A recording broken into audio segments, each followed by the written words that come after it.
अत्यंत महत्वपूर्ण प्रश्न, मोस्ट इम्पोर्टेंट क्वेश्चन, प्रश्नावली 6.2 का प्रश्न 4। यहां पर प्रश्न 4 ये कह रहा है कि PQ और ST समांतर है। PQ और ST समांतर है, मतलब तुम इस रेखा को कितनी ही आगे बढ़ा दो और इस रेखा को भी कितनी ही आगे बढ़ा दो, कभी भी एक दूसरे को, ये वाली रेखा और ये वाली रेखा कभी भी एक दूसरे को क्रॉस नहीं करेगी। आराम से आराम से ST और PQ रेखा क्रॉस नहीं करेगी। और कोण PQR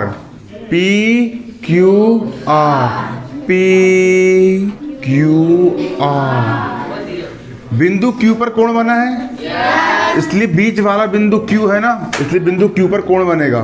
तो कोण PQR का मान कितना है? कोण PQR का मान 110।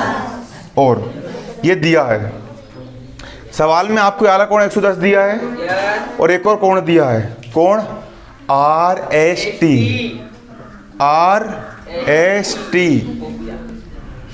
S कोण कितना दिया? 130 अंश यहाँ पर दिया गया है।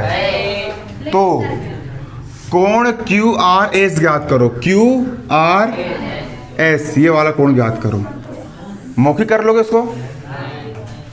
ये वाला कोण दिया 110, ये कोण दिया 130 और ये वाला कोण ज्ञात करने को बोला उसने।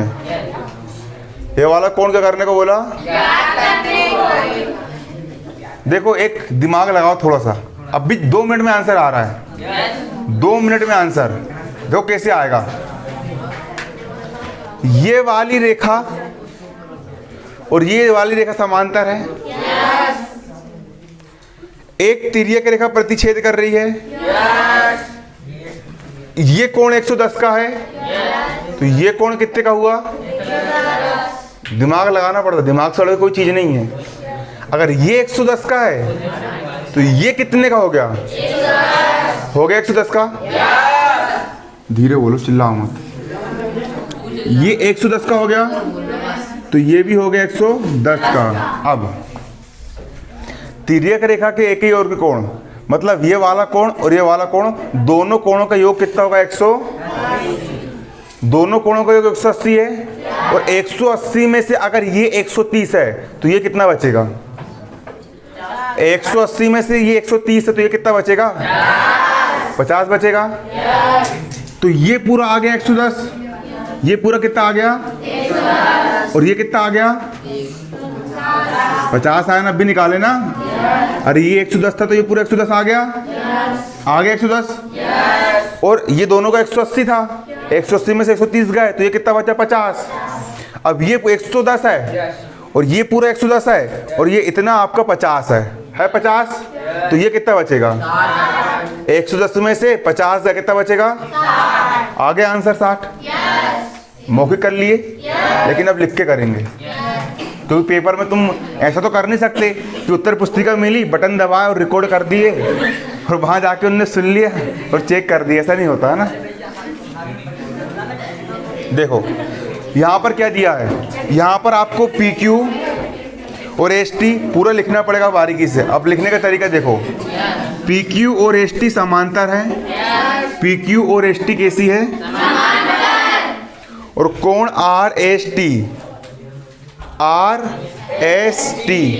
ये वाला जो कोण है, कोण RST का मान कितना है? 130।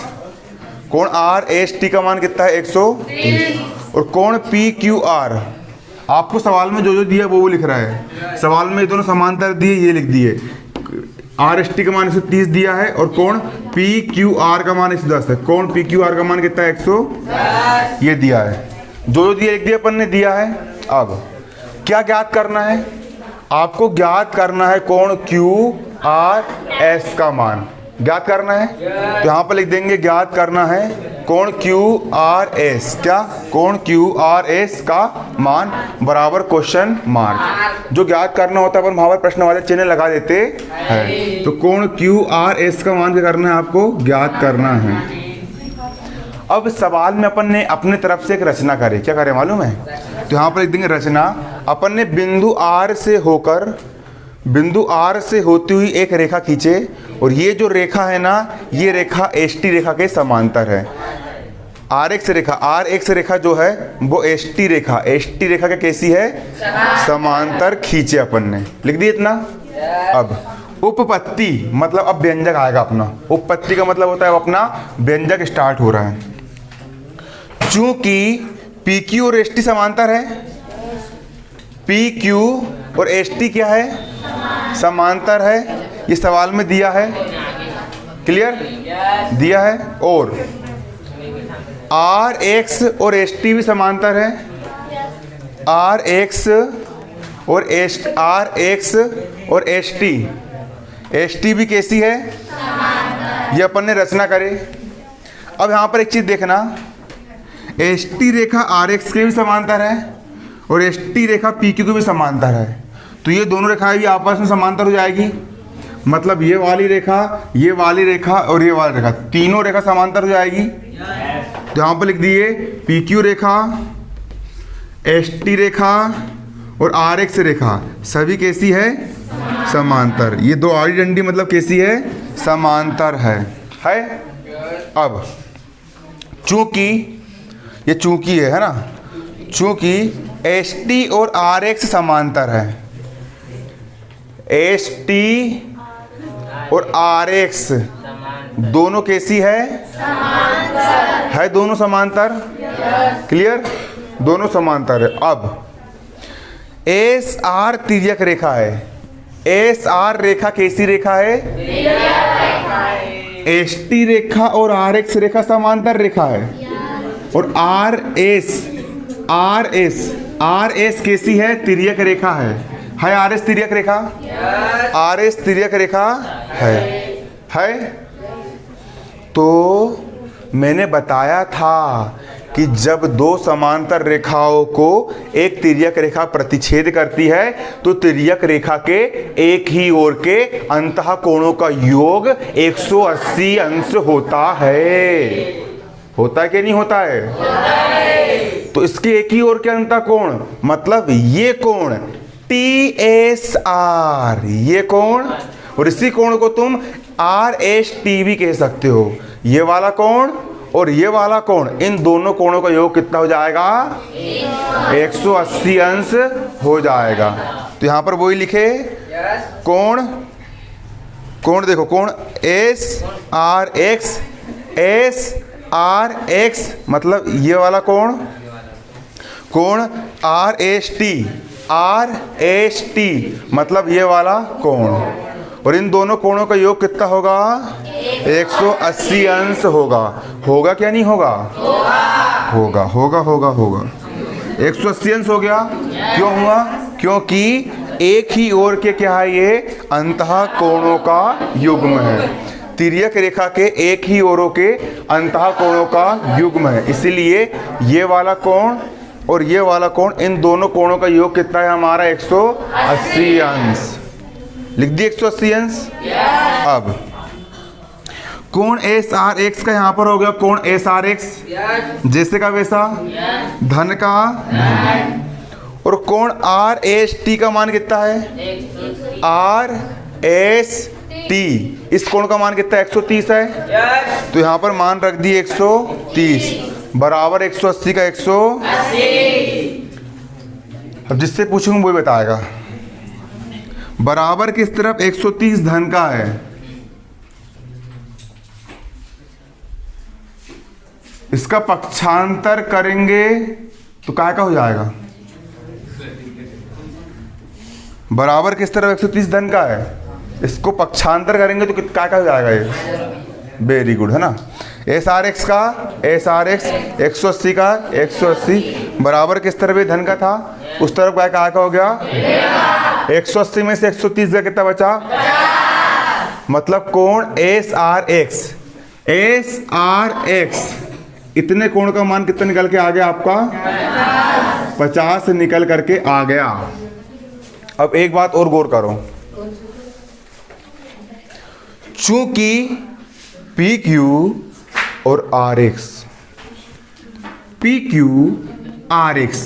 अरे समांतर है क्या? नहीं, समांतर है तथा क्यू आर तिर्यक रेखा है।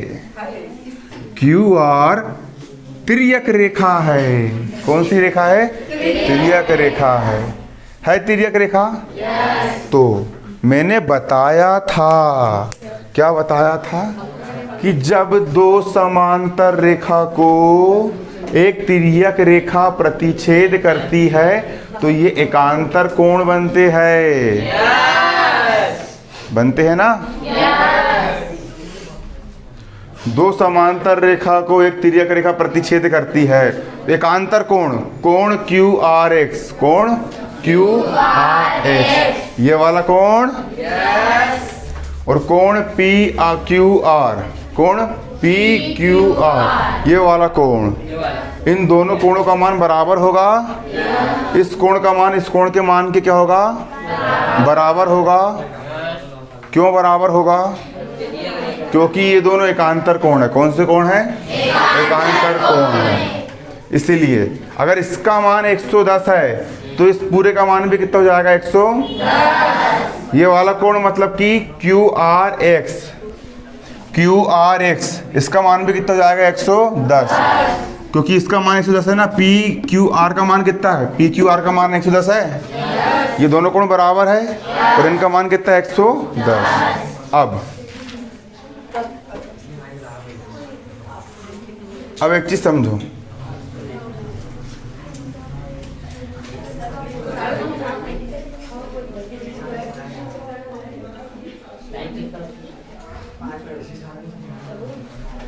ये वाला कोण इतना, सिर्फ इतना है ना, इसको देखो, इतना कोण और इतना कोण, ये वाला कोण और ये वाला कोण, इन दोनों कोण को मैं जोड़ दूंगा तो पूरा बड़ा वाला कोण निकल जाएगा। ये वाले कोण को लिख सकते हैं क्यू आर एस, इसको लिख दिए कोण क्यू आर एस, लिख दिए। और ये वाले कोण को लिख देंगे एस आर क्यू, क्या लिख दिए? S R Q. और इन दोनों का योग, ये वाला कोण दोनों कोणों का योग, ये बड़ा वाला कोण निकल जाएगा क्यू आर एक्स, क्या निकल जाएगा? क्यू आर एक्स, क्या निकल जाएगा? Q R x. ये हो गया आपका क्या? क्यू आर एक्स हो जाएगा ना? हो गया क्यू आर एक्स। मतलब ये 110 का तो ये भी 110 का आया था, मतलब ये वाला कोण और ये वाला कोण, दोनों कोणों का जोड़ कितना है? 110 है। तो यहाँ पर कितना हो गया? 110, और कोण क्यू आर एक्स के बराबर होगा। क्योंकि ऐसा इसीलिए हुआ चूंकि कोण क्यू आर एक्स, कोण क्यू आर एक्स, ये बड़ा वाला जो कोण है क्यू आर एक्स, ये क्यू आर एस, ये वाला कोण क्यू आर एस और एस आर क्यू, ये वाले कोण दोनों के योग के बराबर है। अब कोण क्यू आर एस का कोण क्यू आर एस हो गया, धन का धन हो गया, और कोण एस आर एक्स का मान कितना है? एस आर एक्स का मान कितना है? 50। यहाँ पर एस आर एक्स का मान कितना रख दिए? 50, बराबर 110 का 110। बराबर किस तरह? 50 धन का है, इस तरफ आएगा तो 50 ऋण का, और 110 में से 50 गए, 60 बचा। तो कोण क्यू आर एस का मान कितना आ गया? 60 निकल करके आ गया।